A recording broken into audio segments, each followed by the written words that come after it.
জুবিন জুবিন কেৱল এটা নাম নহয়, জুবিন মানেই হৈছে বিতৰ্ক, মহাবিতৰ্ক। আৰু আমি সময়ে সময়ে দেখিবলৈ পাই থাকোঁ যে আমাৰ অসমখনত জুবিন গাৰ্গক লৈ বিতৰ্ক কৰা মানুহৰ সংখ্যা কিমান বেছি। আৰু জুবিন গাৰ্গক বেয়া পোৱা মানুহৰ সংখ্যা আমি সময়ে সময়ে দেখিবলৈ পাওঁ বহুত বেছি আমাৰ অসমখনত। কিন্তু জুবিন গাৰ্গক বিতৰ্ক কৰা তথা জুবিন গাৰ্গক বেয়া পোৱা মানুহৰ সংখ্যাতকৈ জুবিন গাৰ্গক ভাল পোৱা মানুহৰ সংখ্যা আমাৰ অসমখনত বহু গুণেই বেছি। নমস্কাৰ বন্ধু বান্ধৱীসকল, আপোনালোক সকলোলৈকে পুনৰবাৰ অসমীয়াৰ বাপতি সাহোন ৰঙালী বিহুৰ হিয়া ভৰা ওলগ জ্ঞাপন কৰিলোঁ। আমি এইকেইদিন দেখিবলৈ পাই আহিছোঁ যে আমাৰ শিল্পীসকলক লৈ কিমান বিতৰ্ক চলি আছে। শিল্পীসকলে উচিত সন্মান নোপোৱাক লৈ কিমান আমাৰ অসমখনত এই বিহু কেইদিনত তোলপাৰ লাগি আছে। দুখ লগা কথা এইটোৱে যে যিসকল শিল্পীয়ে আমাৰ সংস্কৃতিটোৰ গুৰি ধৰি ৰাখে সেইসকল শিল্পীয়ে বাৰে বাৰে অপমানৰ সন্মুখীন হ'ব লগা হয়। সেইসকল শিল্পীয়ে নিজৰ উচিত সন্মান পাবৰ কাৰণে বাৰে বাৰে কাপযুঁজ কৰি থাকিব লগা হয়। আৰু অতিকে দুৰ্ভাগ্যজনক কথা যে আমাৰ অসমীয়াৰ বাপতি সাহোন ৰঙালী বিহুৰ মঞ্চত সেইসকল শিল্পীক অপযস্ত কৰা হয়, সেইসকল শিল্পীক অসন্মান কৰা হয়। আৰু আজি দুদিন আগত আমি সকলোৱে দেখিলোঁ যে দিগন্ত ভাৰতী ডাঙৰীয়াক, অসমৰ এজন ইমান বয়োজ্যেষ্ঠ তথা ইমান এজন নাম জ্বলা শিল্পী, যিজন শিল্পীয়ে আমাৰ অসমৰ মিউজিক ইণ্ডাষ্ট্ৰীৰ কাৰণে কিমান আগবঢ়াই থৈ গৈছে আৰু বৰ্তমানলৈকে তেখেতৰ অৱদান আমাৰ মিউজিক ইণ্ডাষ্ট্ৰীটোত অব্যাহত আছে। সেইজন শিল্পীক সেই গুৱাহাটীৰ চানমাৰীৰ বিহু মঞ্চখনত ইমান বেয়া ধৰণে অপদস্থ কৰা হ'ল কেৱল মাত্ৰ তেখেতে জিন্স পেণ্ট পিন্ধি বিহু মঞ্চত উঠিছিল।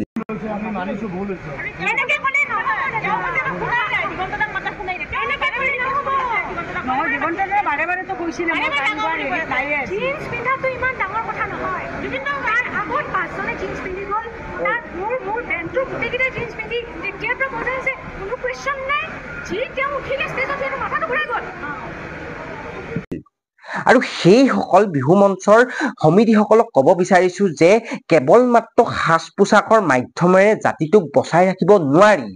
আৰু আপোনালোক সকলোৱে জনাটো উচিত যে দিগন্ত ভাৰতীয়ে কিমান কটকী আমাৰ অসমৰ মিউজিক ইণ্ডাষ্ট্ৰীৰ কাৰণে কাম কৰি আছে।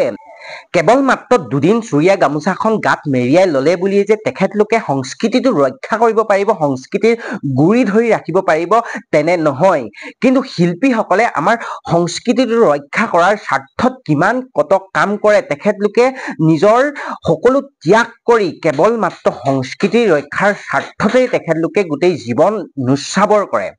সেইসকল শিল্পীয়ে যদি বাৰে বাৰে অপদস্থ হ'ব লগা হয়, সেইসকল শিল্পীয়ে যদি বাৰে বাৰে নিজৰ উচিত সন্মান পাবৰ কাৰণে কাপযুঁজ কৰি থাকিব লগা হয়, তেন্তে আমাৰ সংস্কৃতিটো যে বাচি থাকিব সেয়া মই বোধ নকৰোঁ। মই ক'ব বিচাৰিছোঁ যে গুৱাহাটীৰ সেই চানমাৰীৰ বিহু মঞ্চখনৰ সমিতিসকলৰ সদস্যসকলৰ কথা। তেখেতলোকে বাৰে বাৰে আমাৰ অসমৰ শিল্পীসকলক বাৰে বাৰে বিহু মঞ্চৰ ওপৰত অসন্মান কৰি আছে। আগতে কৰিছিল জুবলি আৰু জুবিন গাৰ্গ ডাঙৰীয়াক, আৰু বৰ্তমানে দিগন্ত ভাৰতী ডাঙৰীয়াক ইমান অসন্মান কৰিছে। আৰু সেই যিখন বিহু মঞ্চ, সেইখন বিহু মঞ্চক এতিয়ালৈকে বৰ্তমানলৈকে উচিত ব্যৱস্থা ল'ব পৰা নাই কিয়? আৰু মই ক'ব বিচাৰিছোঁ যে সেই বিহু মঞ্চখনৰ আমাৰ অসমৰ প্ৰত্যেকজন শিল্পীয়ে সেই বিহু মঞ্চখন বয়কট কৰা অতিকে প্ৰয়োজন। আমাৰ শিল্পীসকল যদি একগোট নহয় তেন্তে আমাৰ শিল্পীসকলে কেতিয়াও উচিত সন্মান পাব নোৱাৰিব, আৰু সদায় নিজৰ উচিত সন্মান পাবৰ কাৰণে কাপযুঁজ কৰিয়ে থাকিব লাগিব।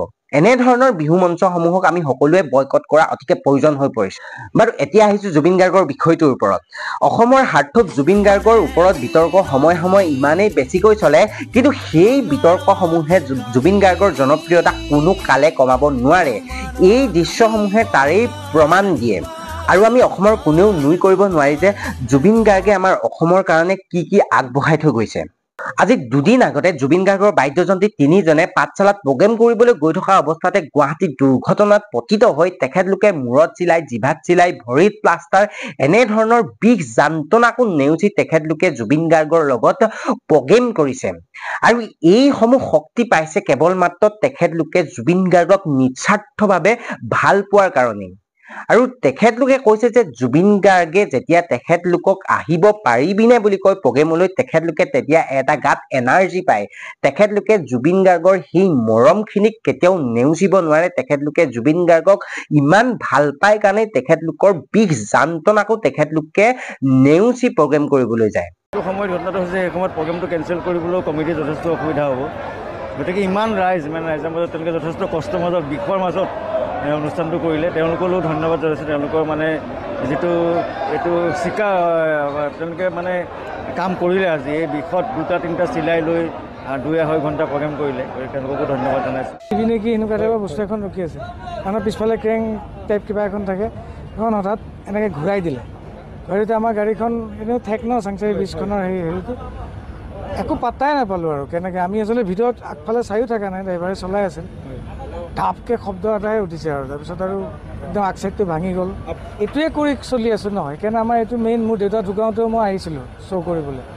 আৰু যেতিয়া আচলতে এটা কথা মানুহে ক'লে ভাবিব কি বেছি কৈছে, জুবিনদাৰ যেতিয়া চবেই চাগে উপলব্ধি কৰে, জুবিনদাৰ ওচৰত জুবিনদাই এবাৰ কৈ দিয়ে নহয় পাৰিবিনে আহিব, তেতিয়া এটা এক্সট্ৰা পাৱাৰ এটা পোৱা যায়। আৰু ইমানৰ পাছতো কোনোবাই ক'ব পাৰিবনে জুবিন গাৰ্গৰ তেখেতলোক অন্ধভক্ত বুলি?